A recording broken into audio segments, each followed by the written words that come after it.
भी कितना एंजॉय कर रही है।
Hi everyone, Namaskar, Salam, Sat Sri Akal. Welcome back to Deeps All in One channel. I hope you all are doing really well.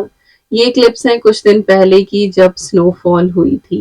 विकास यहाँ पे EV को slay पे बिठाने की कोशिश कर रहे हैं बट वो डर रही थी और वो बिल्कुल ही नहीं बैठी।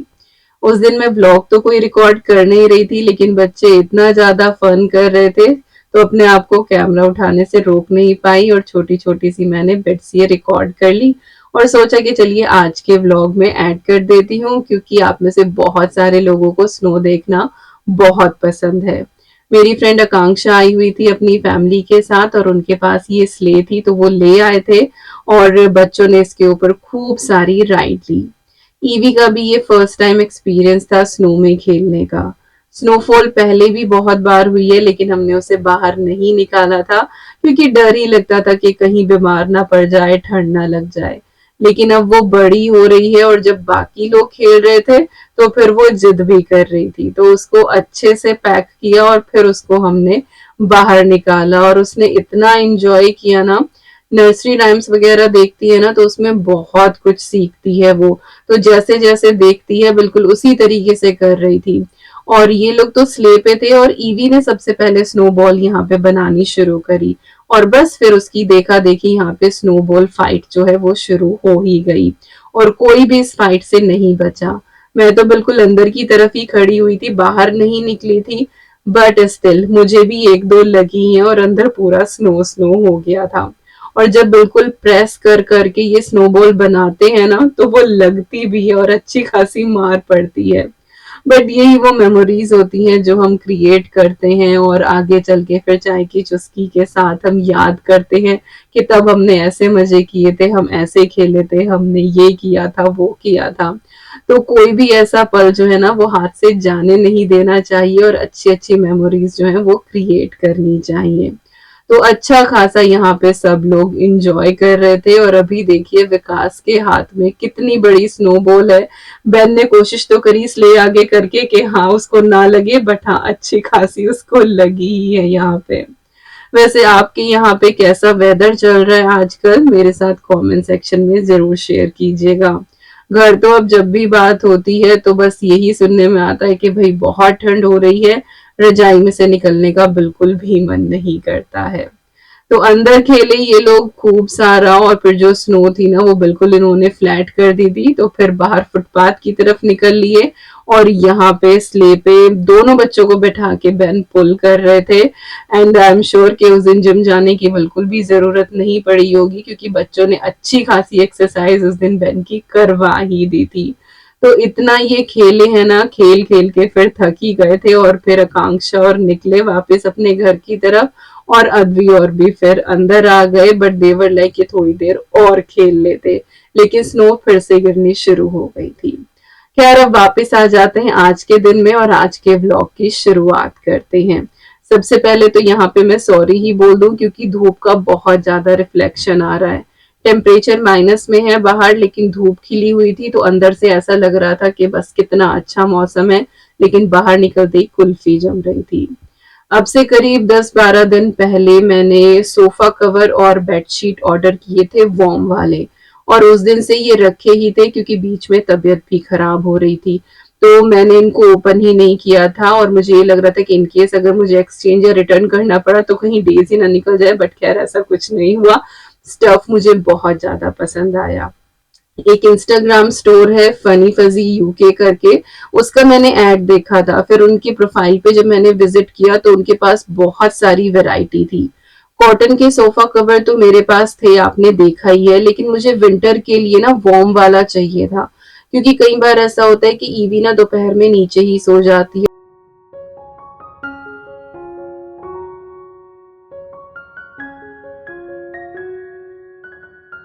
तो मुझे लगता था कि सोफा भी थोड़ा सा वार्म होना चाहिए अगर कोई भी सोए।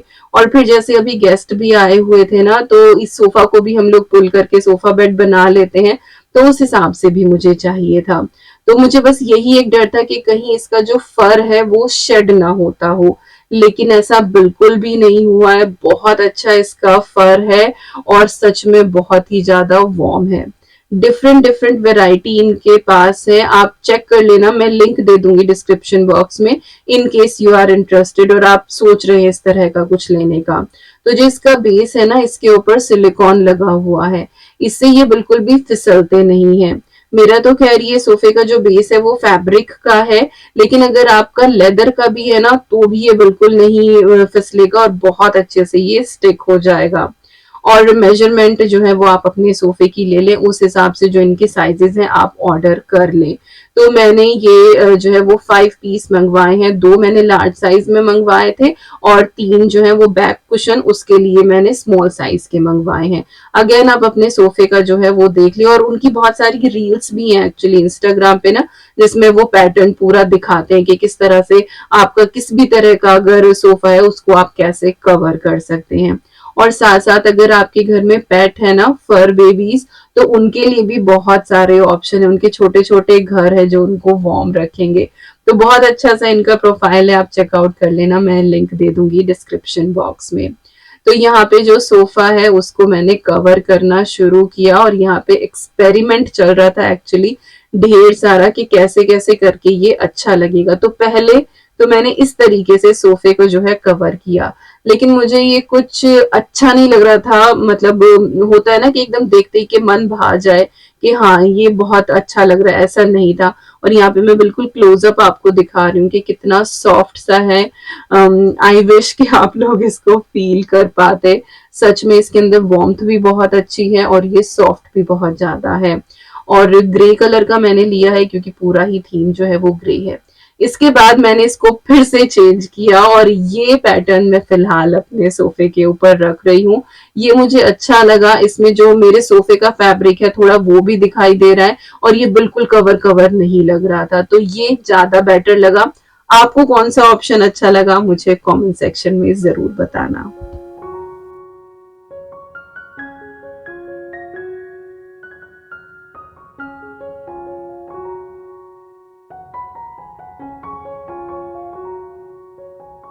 तो सर्दियों के लिए सोफा सेट हो गया है बिल्कुल ready, cosy cosy warm warm.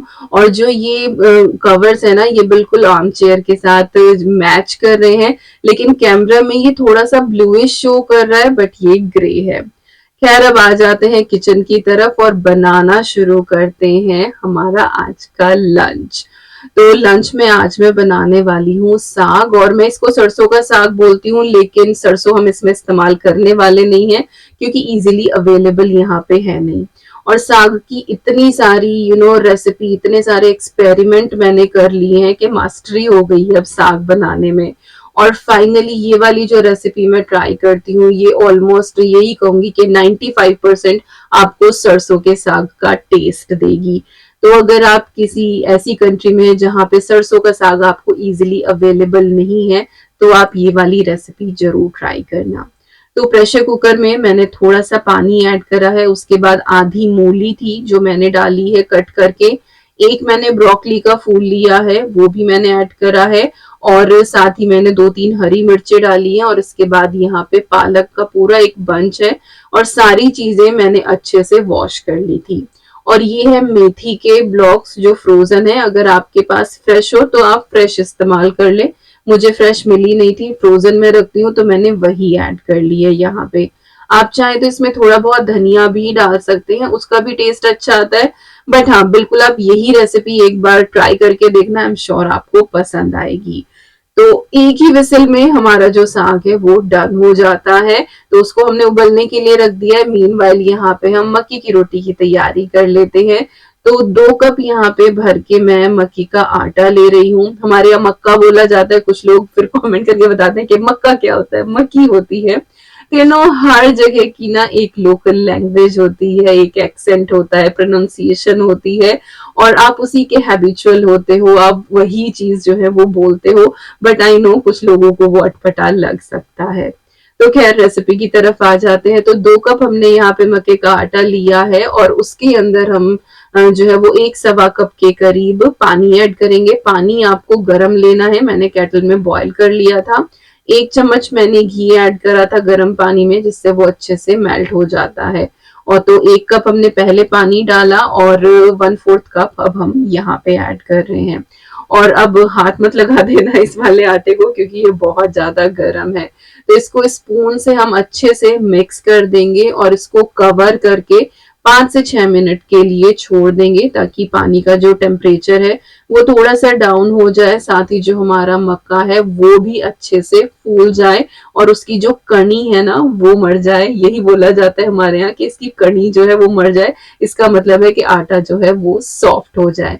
इसके बाद फिर हम हाथों से इसको मल मल के सॉफ्ट करेंगे और भी ज्यादा, जिससे हमारी रोटियां बहुत सॉफ्ट तैयार होंगी। तो अब यहाँ पे साग के तड़के की भी तैयारी कर लेते हैं। तो मैंने लकड़ी वाला अपना ये पेसल मोटर लिया है, और लहसुन वगैरह के लिए मैं यही इस्तेमाल करती हूँ, जो मेरा ग्रेनाइट वाला है। उसमें मैं कई बार ड्राई फ्रूट भी कर लेती हूँ, तो उसमें फिर मैं लहसुन वगैरह नहीं डालती हूँ। तो लहसुन की मैंने यहाँ पे 6-7 बड़ी कलियां ली हैं, और 1 इंच के करीब अदरक लिया है छील के, और इसको अब हम यहाँ पे अच्छे से क्रश कर लेंगे।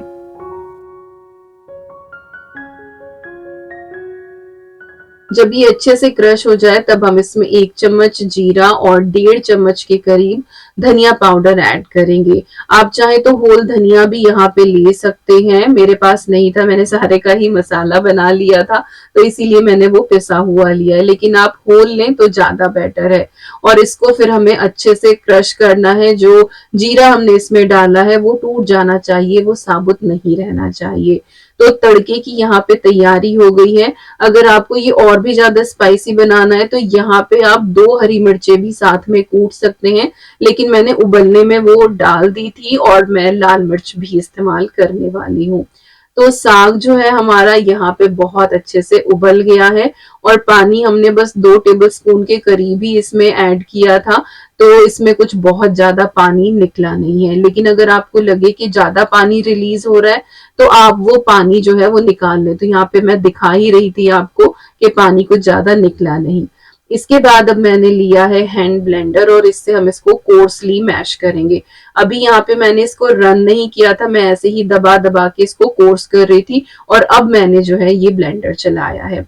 तो आपके घर का कोई भी मिक्सर ग्राइंडर जो बहुत ही बेकार सा काम करता हो, और आप हमेशा जो है वो डिसअपॉइंट हो जाते हो कि ये तो चटनी अच्छे से नहीं बनाता है, ये तो दाल अच्छे से नहीं पीसता है, तो उसको सहेज के एक तरफ रख दें, और साग के लिए आप उसको इस्तेमाल करें।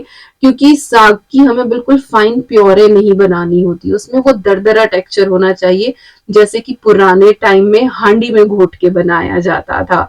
तो अगर बिल्कुल ही आप इसको मिक्सर ग्राइंडर में डाल के महीन कर देंगे, तो वो बिल्कुल मेहंदी जैसा लगेगा, उसमें फिर वो साग वाला टेक्सचर नहीं आएगा। तो हैंड ब्लेंडर जो है वो बहुत अच्छा काम करता है साग को ग्राइंड करने का। तो बिल्कुल ऐसा ही आपका बेकार सा निकम्मा सा कोई ग्राइंडर हो ना, तो आप वो इस्तेमाल करें साग के लिए। अब जो थोड़ा बहुत भी मॉइस्चर था, उस मॉइस्चर को भगाने के लिए मैंने इसमें मक्की का आटा ऐड करा है। आलम देना इसको बोलते हैं। और हाँ, अगर साग में ज्यादा पानी हो तो उस पानी में घोल के भी आप ऐड कर सकते हैं मक्की का आटा। तो साग हमारा अच्छे से पिस गया है। अब यहाँ पे हम तड़के की तैयारी करते हैं, जो मैं देसी घी में लगा रही हूँ। तो मैंने लोहे की कढ़ाई अपनी चढ़ाई है, इसमें घी ऐड कर दिया है, हींग ऐड किया है, साथ ही मैंने 2 सूखी लाल मिर्च तोड़ के डाल दी है, और जो मसाला हमने कूटा था वो हम इसके अंदर ऐड कर देंगे, और इसको अब हम अच्छे से यहाँ पे भून लेंगे।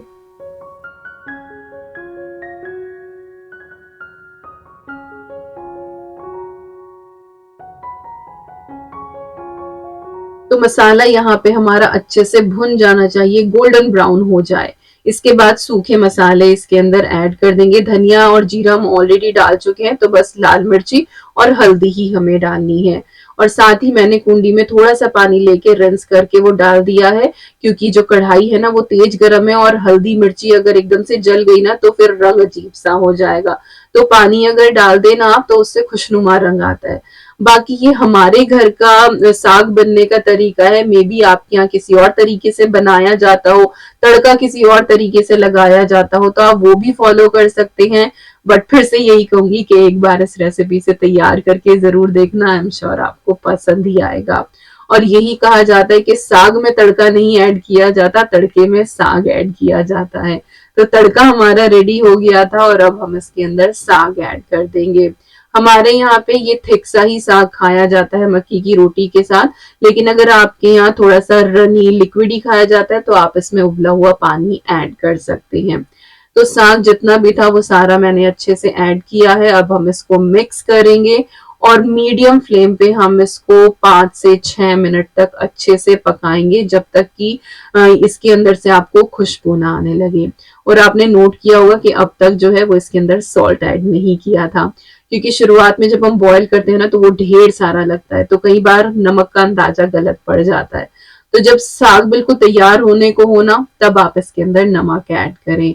और साग एक ऐसी चीज है जिसमें नमक अगर थोड़ा सा भी तेज हो जाए ना तो वो कड़वा और खारा लगने लगता है। तो नमक जो है जब क्वांटिटी आपको पता लग जाए तभी आप ऐड करें। और थोड़ा सा यहाँ पे मैंने गरम मसाला भी ऐड करा है, जिसका बहुत अच्छा फ्लेवर आता है। तो साग हमारा ऑलमोस्ट यहाँ पे डन है। अगर आप चाहें तो इसके ऊपर फिर से भी तड़का लगा सकते हैं, वो लाल मिर्च और घी वाला, लेकिन मैं नहीं लगाने वाली हूँ क्योंकि ऑलरेडी मैंने काफी डाला हुआ है और हमें इसी तरह का पसंद है। और साग की जो क्वांटिटी है वो भी ज्यादा बनाई है, क्योंकि आज जो है वो मक्की की रोटी के साथ खाने वाले हैं। कल को सुबह को मैं जो साग थोड़ा बहुत बचेगा उसका मैं आटा नीड करके उसके पराठे बनाऊंगी, और अगर फिर भी बचा तो फिर हम कल को गेहूं की रोटी के साथ खाएंगे। तो साग जो है ना उसका बासी का टेस्ट और भी ज्यादा अच्छा आता है। और कौन कौन इस बात से एग्री करता है बताना जरूर। तो साग जो है वो उधर पकने लग रहा है, और यहाँ पे जो हमारा मक्की का आटा है वो भी अच्छे से हो गया था। हालांकि गर्म ही है, बट इसको हाथ से मसल मसल के हम अच्छे से नीड करेंगे।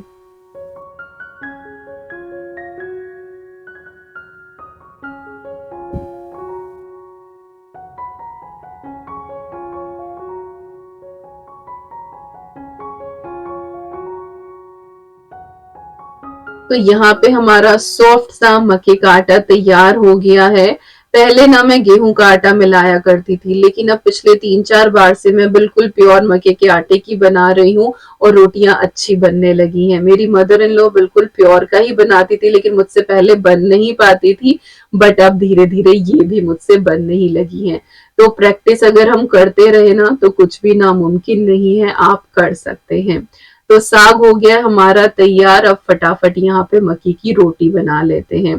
तो डो जो है वो तैयार हो गया। अच्छा, मुझे ध्यान है मम्मी जब बनाती थी ना तो वो एक एक दो दो रोटी का डो जो है वो साथ साथ गर्म पानी से बनाती जाती थी, बट मैंने तो सारा इकट्ठे ही बना लिया है और एक साथ ही इसको रगड़ लिया था, क्योंकि वही है कि फैमिली छोटी है, इतनी ज्यादा रोटियां बनेंगी नहीं।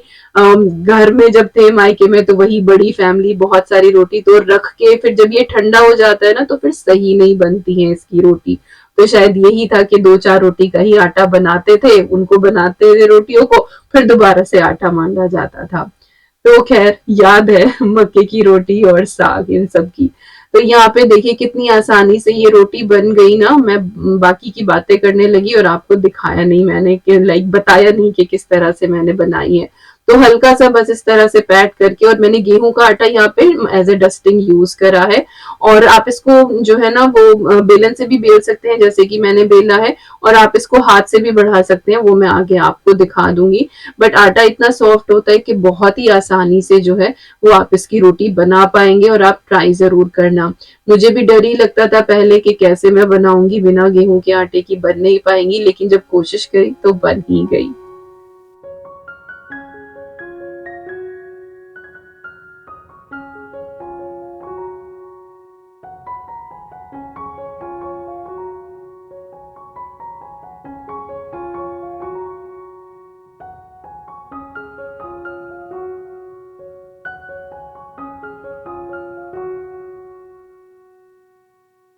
और ये रोटियां मैंने तवे के ऊपर ही सेकी हैं और बिल्कुल फूली फूली सॉफ्ट सॉफ्ट हमारी रोटी तैयार हुई थी।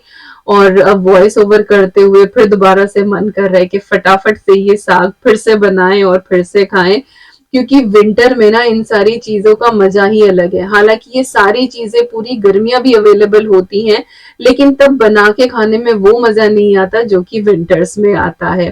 तो विंटर में साग और मक्के की रोटी और साथ में ये सिरके वाले मूली प्याज मिर्ची, कॉम्बिनेशन ही अलग है। गुड़ जो है वो प्लेट में रखना भूल गए थे, लेकिन खाया जरूर है साथ में।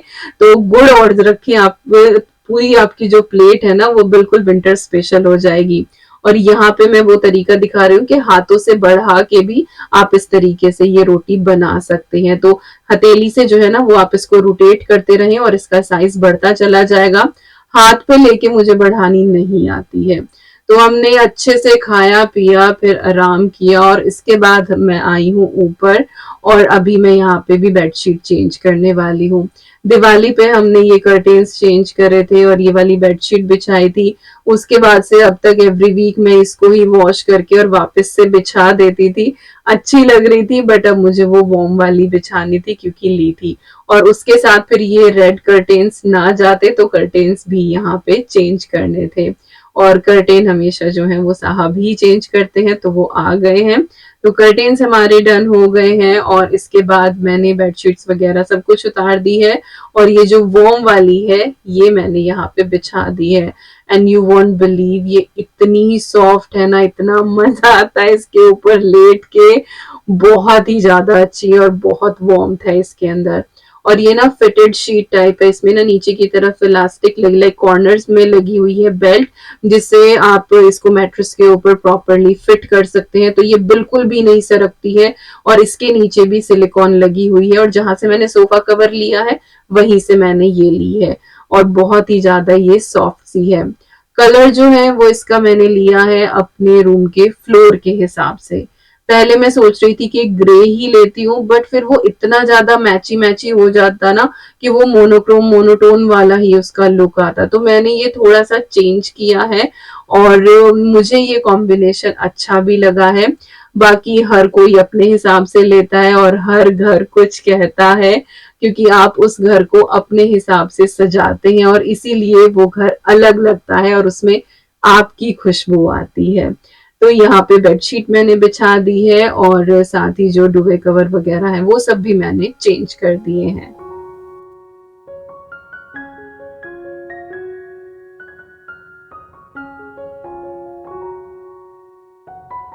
तो हमारे बेड की तो हो गई है सारी चेंज और अभी ईवी का भी फिर मैंने लगे हाथ ही कर दिया है।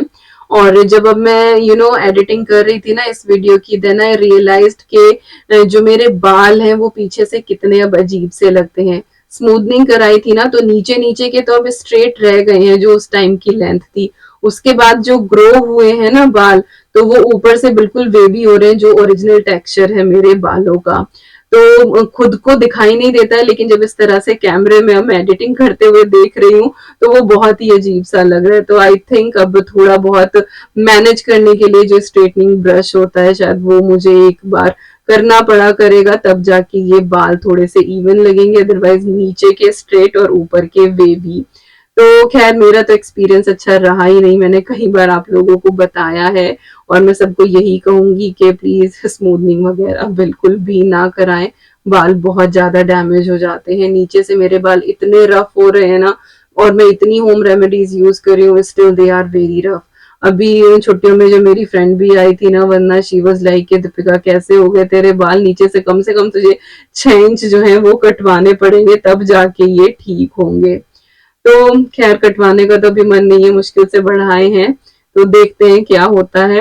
और हाँ, ये मैं एक दिखा रही थी कि ये छोटा सा टॉय है और जिसमें आवाज आती है, वीडियो की शुरुआत में मैं डाल दूंगी।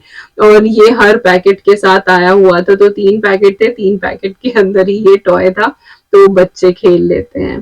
तो यहाँ पे बेडरूम जो है हमारा बहुत अच्छे से सेट हो गया है। पहले बहुत वाइब्रेंट था, अब थोड़ा सा लाइट कलर आ गया। तो इस तरह का जब आप चेंज करते हैं ना तो एक नयापन आ जाता है और वही पुरानी जगह आपको नई नई सी और अच्छी लगने लगती है।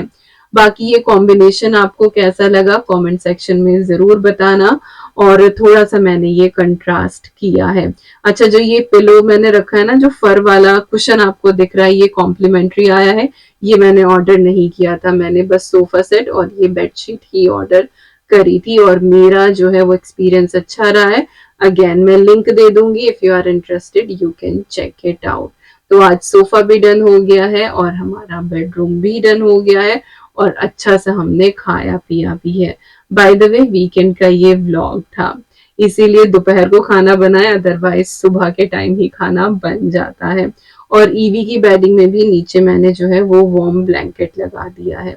तो यस, यही था आज का व्लॉग। आई होप आपको पसंद आया होगा। ढेर सारी बातों के साथ करती हूँ इस व्लॉग का एंड और मिलती हूँ आपसे नए व्लॉग में। Till then you guys take care and I am sending lots and lots and lots of love to you all.